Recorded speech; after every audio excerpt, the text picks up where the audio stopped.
I don't know what this intro is going to be because my usual stick is we say some funny things. I say something and then I put in like some clips, some funny clips. This is a comic book. I got nothing. I say we just insert the Spider-Man intro theme right away.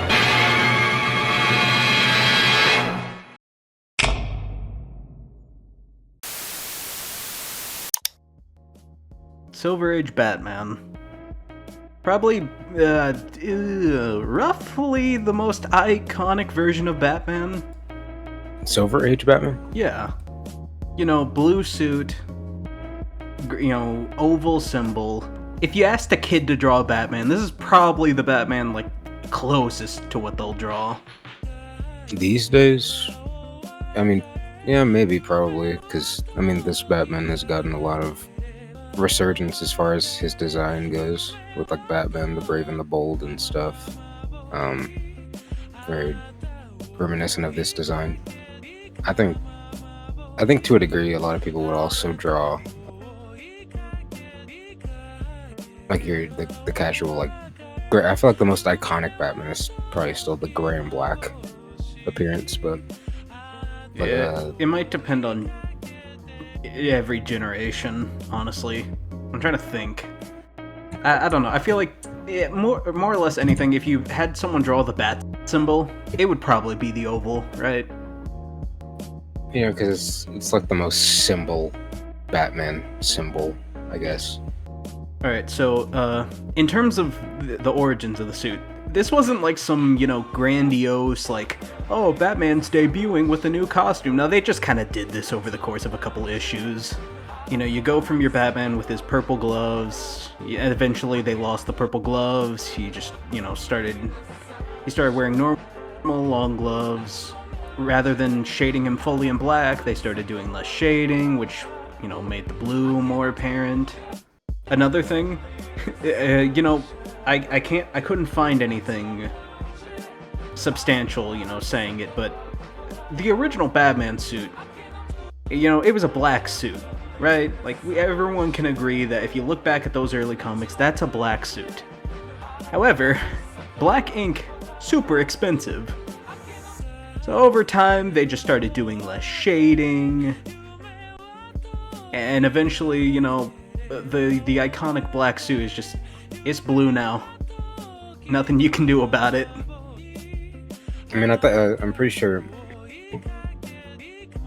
everyone kind of knows, in older comics, and even sometimes in newer comics, when something is blue like that, and has that very, particular, black shading on it, it's usually supposed to still be black. But, that's it. Like you said, black ink is expensive. Which is why that's where a lot of iconic superhero suits, that's why they're blue, like Spider-Man, and I guess Batman as well, because Batman or Spider-Man was also originally supposed to be black and red, but he was shaded, no black ink, make him look blue, so people draw him blue.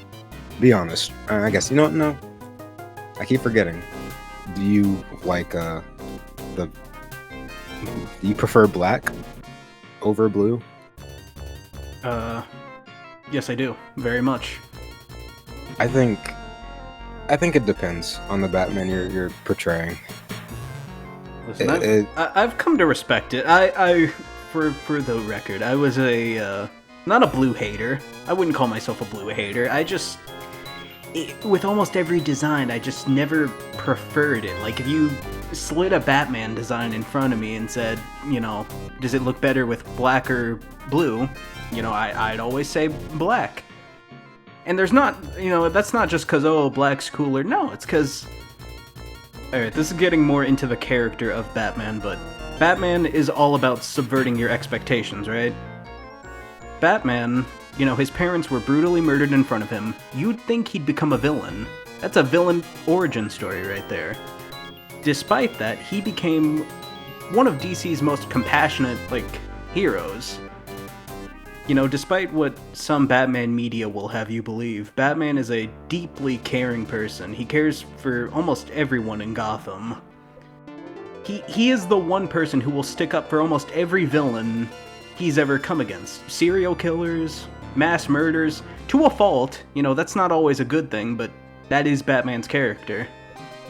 You know, he looks like this brutish, you know, dark, malicious guy.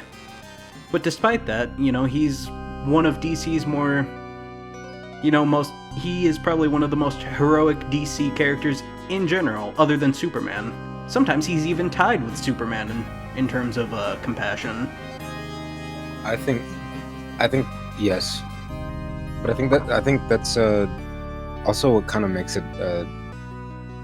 I don't quite know the word for it, but there's something not necessarily ironic, but just there's a weird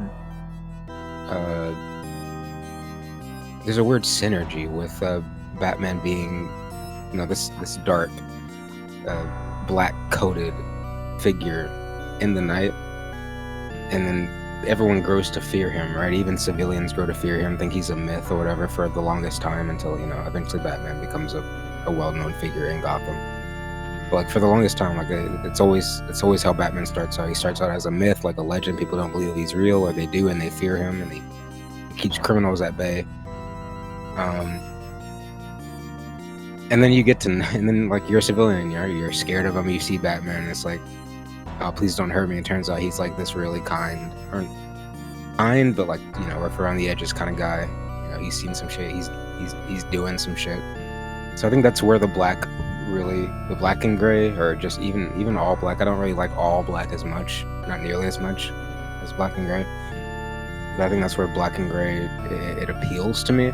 But blue and gray also appeals to me for that reason, as well as because it's like, I don't think he wants to scare everyone. He wants to scare criminals. I will say, in terms of things I do like about the blue and gray, it's that exact reason, is that I see Batman eventually changing his suit to be more approachable, especially to kids. There are tons of Batman stories where, like, initially kids are afraid of him, because why the fuck wouldn't you be? You see this fucking 6-foot man bust into your house and beat the shit out of just like a criminal, or, you know, whatever it is. It's like, yeah, no. To some degree, Batman should look more approachable. So I absolutely see, at least in his later career, donning a more friendly-looking suit. I'm gonna go too long on a tangent about just this thing, but I have one last thing to say about it. I do think it's been a very, very long back and forth clashing between the two, black and gray, blue and gray, all black. All black was thrown out the window immediately for me. I was never fucking with the all black. I never really fucked with the Dark Knight trilogy suit at all. Not even just because it was militaristic looking, just because it's all black, and that's just, it's bad. It's just bad. Yeah. But it's been a long back and forth between black and gray, blue and gray. I think there's a compromise where you do it where it's blue. It's like a very deep, like, blue, and it's like it's, or you could say it's black with like blue, a blue tint. I think that's like the best way you can go about it. That's probably my most controversial take, is that that may make some people upset, but I'm of strong opinion that if you are to do a, you know, tried and true, like, bright blue and gray Batman suit, it has to have some level of deep shading, or at least shadows have to be a key detail in the suit. If you lose this heavy black shading, it's ugly. There's no other word for it. It's just an eyesore. It doesn't have any contrast, which is what you need to make a superhero suit striking, is contrast. Because without it, you just have this big, bright thing that just looks off. I think that's why, I can't remember which comic it was. I can't remember which era it was. I can't remember who exactly drew him, who the illustrator was. But there's a Batman, or like the the blue is kind of grayed out in a way. It's like a very desaturated grayish blue instead of a big bright blue. And I think that's the best blue and gray Batman has ever looked to me. It's like a deep slate blue, and then like a dirty gray. And I think that's the best way you can do a blue and gray Batman. Because he still keeps that grungy aesthetic. He's not overbearing in the brightness, but he also doesn't look too dark. So that he's just an all dark figure, and he still has that heroic kind of appearance about him.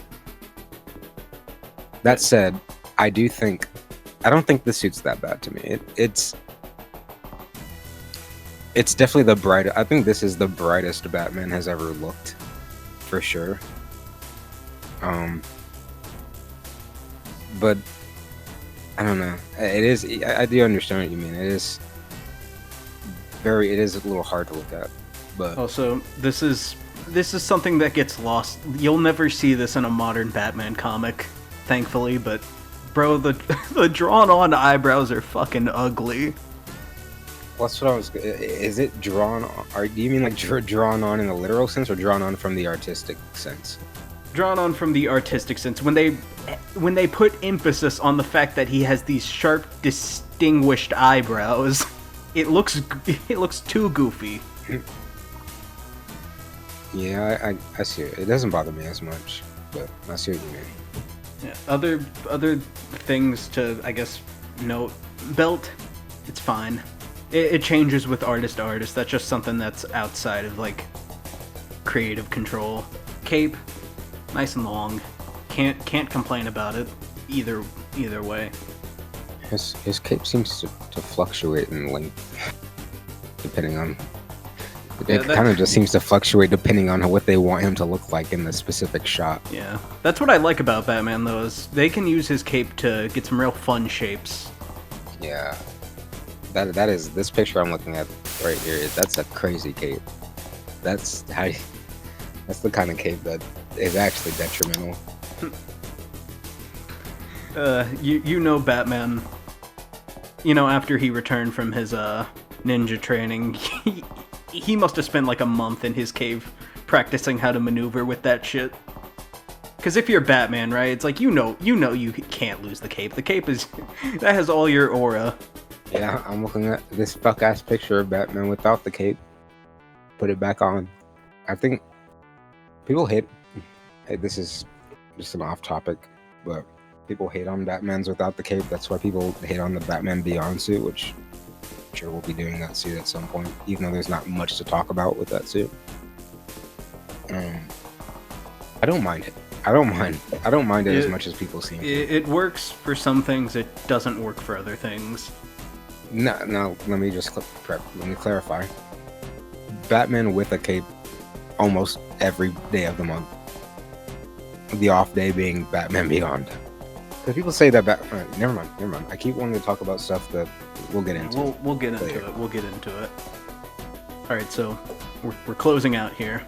Any final thoughts you just want to put out there about this suit?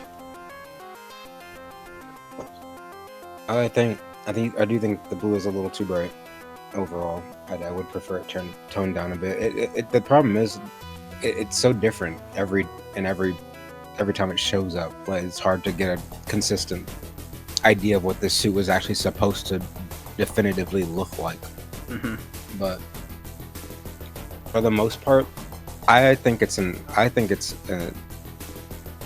of Batman's best looks. One of his most iconic for sure. I think it's just as iconic as his black and gray look. I think they share equal iconicness. That's the word.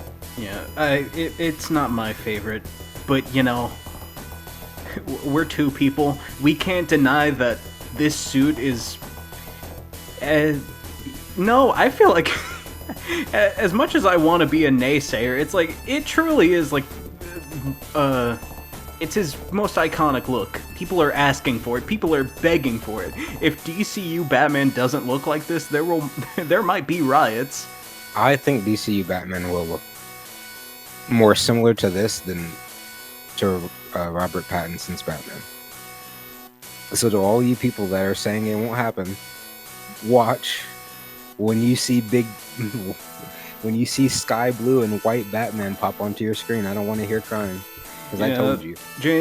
James Gunn, he has his, he enjoys a darker Batman. He's said that a lot, but I think it'd be a genuine, like, not a disappointment, but it would be a missed opportunity not to get a proper blue and gray Batman on screen, especially next to the vibrant Superman we have right now. I was gonna say it's more likely to happen now more than ever than before he made the Superman movie, because there was a thing where he was like, "Oh, the trunks are stupid," and then Cornsweater would have to be like, "No, man, this is why they work. We have to do it. We can make it work." And then he made it work, and then he ended up liking it. I think he can learn to give into the camp a little bit more, and I think he will give into the camp a little bit more with Batman. So I think that he will look closer to this than to Robert Pattinson's. Yeah, no. If we do anything less than a 10 out of 10, we're dead. We're dead people. 2, take it or leave it.